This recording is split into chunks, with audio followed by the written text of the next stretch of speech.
எந்த கடவுளும் நீங்க மாதவிடாய் டைம்ல கோயிலுக்கு வரக்கூடாதுன்னு சொல்லல. இந்த மனுஷங்க தான் சொல்லிக்கிட்டு இருக்காங்க. எல்லாருக்கும் வணக்கம். நான் டாக்டர் செந்தமிழ் செல்வன், உடலியல் மருத்துவர். இது கொஞ்சம் லாங்கான வீடியோ. முடிஞ்ச அளவுக்கு இந்த வீடியோ ஃபுல்லா பாருங்க. எப்படி இந்த மென்ஸ்ட்ரேஷன் தீட்டா மாறுச்சு, பெண்கள் இதன் மூலமா எப்படி ஒதுக்கப்பட்டாங்க அப்படின்னு சொல்லிட்டு நான் வந்து பாத்தீங்கன்னா பிசியோலாஜிக்கலாவும் மருத்துவ சார்ந்தும் நான் சொல்ல போறேன். அதாவது உண்மையா சொல்ல போனா நம்ம வந்து பாத்தீங்கன்னா இந்த வேட்டையாடுறவங்களா இருக்கும்போது, இந்த ஹண்டர்ஸ் அந்த மாதிரி இருக்கும்போது என்னன்னா, இந்த மாதிரி பீரியட்ஸ் அந்த டைம்ல வரப்போ என்னாச்சுன்னா, விலங்குகள் வந்து பாத்தீங்கன்னா நம்ம லொகேஷன், அதாவது அந்த நம்ம மனிதர்கள் குழுவா இருக்கிற லொகேஷனை ஈஸியா அந்த ரத்த வாடையினால கண்டுபிடிச்சு நம்ம மனிதர்களை வந்து வேட்டையாடுச்சு. சரிங்களா? சோ இந்த ஒரு ரீசனுக்காக தான் என்ன பண்ணுவாங்கன்னா, அந்த காலத்துல பெண்களுக்கு வந்து பீரியட்ஸ் வந்தா அவங்கள வந்து பாத்தீங்கன்னா வீட்டை விட்டு ஒதுக்கி வச்சிருவாங்க, தள்ளி வச்சிருவாங்க. ஏன்னா அவங்க ஒரு கன்ஃபைன்டு ஸ்பேஸ்ல இருக்கணும்.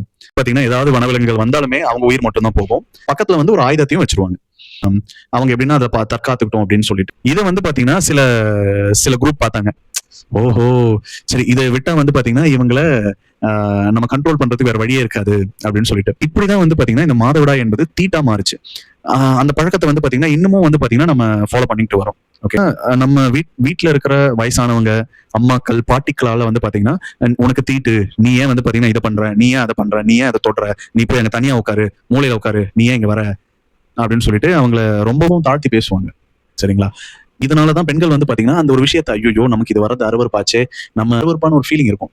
அதனாலதான் அந்த ஒரு ஃபீலிங் தான் வந்து பாத்தீங்கன்னா நீங்க கோயிலுக்கு போகும்போது பீரியட்ஸ் வந்துடக்கூடாது, கோயிலுக்கு ஒருவேளை பீரியட்ஸ் வந்தாலுமே பீரியட்ஸ் நிக்கிறதுக்கான டேப்லெட் போட்டுட்டு போகிற காரணம் இதுதான். மனசாட்சி தொட்டு சொல்லுங்க. நீங்க வந்து பாத்தீங்கன்னா இந்த மாதிரி மாத்திரை போட்டுட்டு உங்க உடம்பையே வருத்திக்கிட்டு பீரியட்ஸை நிறுத்திட்டு போறதுனால கடவுள் உண்மையாவே வந்து பாத்தீங்கன்னா மன மகிழ்ச்சி அடைவாரா? கடவுள் உண்மையாவே சந்தோஷப்படுவாரா? சொல்லுங்க. இதனால வந்து பாத்தீங்கன்னா உங்க உடம்பு வந்து பாத்தீங்கன்னா வாழ்நாள் ஃபுல்லா பாதிக்கப்படும் அப்படின்னு சொன்னா உங்களால நம்ப முடியுமா? எனக்கு தெரிஞ்ச என்னோட ஃப்ரெண்டு, அவங்க வந்து பாத்தீங்கன்னா திருப்பதிக்கு போறேன் அப்படின்னு சொல்லிட்டு என்ன பண்ணாங்கன்னா, இந்த மாதிரி இதுல ஏதோ ஒரு டேப்லெட்ஸ் வாங்கிட்டு அதை பீரியட்ஸ் டைம்ல அதை போட்டுட்டு நிறுத்திட்டு போனாங்க. அவ்வளவுதான். அதுக்கப்புறம் வந்து பாத்தீங்கன்னா ஒவ்வொரு மாசமும் அவங்க பீரியட்ஸ் வரும்போது நரக வேதனையை அனுபவிச்சுட்டு இருக்காங்க. ஒவ்வொரு மாசம் பீரியட்ஸ் வரும்போது அவ்வளவு வலி, அவ்வளவு வேதனை. அவங்க என்கிட்ட சொல்றது எப்பவுமே இதுதான். இல்ல சார், இந்த மாதிரி எனக்கு வந்து பாத்தீங்கன்னா இதுக்கு முன்னாடி இந்த மாதிரி வந்ததே இல்லை, நான் டேப்லெட்ஸ் போட்டதுக்கு அப்புறம் தான் எனக்கு வந்து இது மாதிரி வருது, எப்படின்னா தடுக்க முடியுமா அப்படின்னு கேக்குறாங்க. வந்துட்டதுக்கு அப்புறம் தடுக்கிறது ரொம்ப கஷ்டம். அதாவது நீங்க வந்து பாத்தீங்கன்னா நீங்க பீரியட்ஸ் போட்டு நீங்க அந்த டேப்லெட் போட்டு பீரியட்ஸை சப்ரஸ் பண்றீங்க. சோ அந்த டைம்ல வந்து என்ன ஆகுனா, நீங்க ஷெட் ஆக போற எண்டோமெட்ரியம் வந்து பாத்தீங்கன்னா அது என்ன பண்ணுனா உங்களுடைய மயோமெட்ரியம்குள்ள போயிடும்.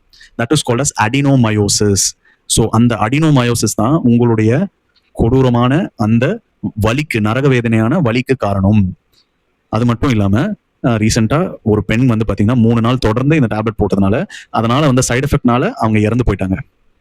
இதற்கெல்லாம் யாருங்க பதில் சொல்லுவா? நாம வழிபடுற பெண் தெய்வங்கள் எல்லாமே வந்து பாத்தீங்கன்னா ஒரு காலத்துல மனிதர்களா இருந்து தெய்வங்களா ஆனவங்க தான். அவங்களுக்கு கூட வந்து பாத்தீங்கன்னா இந்த மாதவிடாய் பீரியட்ஸ் வந்துதான் இருக்கும். இது அந்த அளவுக்கு நார்மலா நடக்கக்கூடிய ஒரு விஷயம். பெண்கள் வந்து பாத்தீங்கன்னா இயற்கையிலேயே வந்து பாத்தீங்கன்னா ரொம்பவும் புத்திசாலிகள். அவங்களுடைய செரிப்ரல் கார்டெக்ஸ் வந்து பாத்தீங்கன்னா ரொம்பவும் திக்கா இருக்கும் ஆண்களை கம்பேர் பண்ணும்போது. அதனால ஒரு சமூகத்தை வந்து கட்டுப்படுத்தணும்னா அதுல இருக்கிற பெண்களை வந்து பாத்தீங்கன்னா நீங்க சப்ரஸ் பண்ணணும். சப்ரஸ்னா என்ன? அவங்கள வந்து தாழ்த்தணும். பெண்களை வந்து பாத்தீங்கன்னா அடக்கி வைக்கணும். சோ இது வந்து காலங்காலமா யார் நடத்துறாங்க அப்படின்னு சொல்லிட்டு உங்களுக்கு தெரியும். ஓகே, சோ அதுக்கான ஒரு வழியா தான் இந்த தீட்டு பீரியட்ஸ் வந்துச்சு. அதனால பெண்களே தெரிஞ்சு நடந்துக்குங்க.